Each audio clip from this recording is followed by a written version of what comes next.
Tonight, a Utah city considers whether to go nuclear.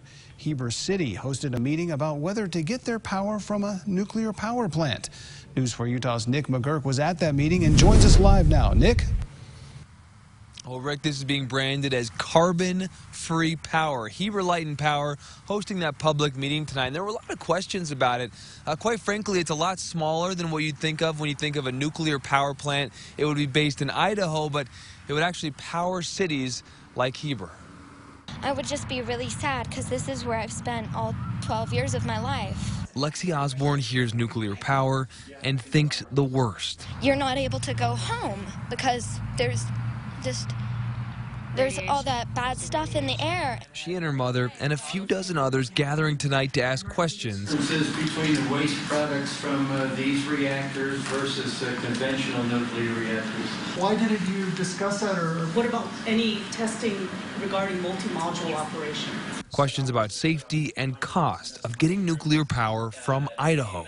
So nuclear power is carbon-free power, and we're always looking at options that give us carbon-free power.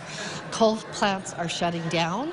The plan would be to get power from small modular reactors based at the Idaho National Laboratory in Idaho Falls. 28 utilities in and around Utah have already signed on to the plan. Heber Light and Power is considering it for about a quarter of its energy usage.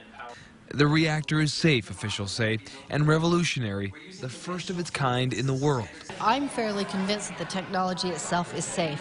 I'm not convinced that the waste is safe. What do they do with the spent fuel after, and how safe truly is spent fuel? They don't seem to know that.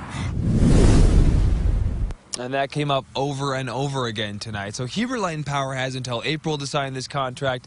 If all goes according to plan, these nuclear reactors could be in place. Construction could at least be beginning by 2026. We're live in Heber tonight. I'm Nick McGurk, News 4 Utah.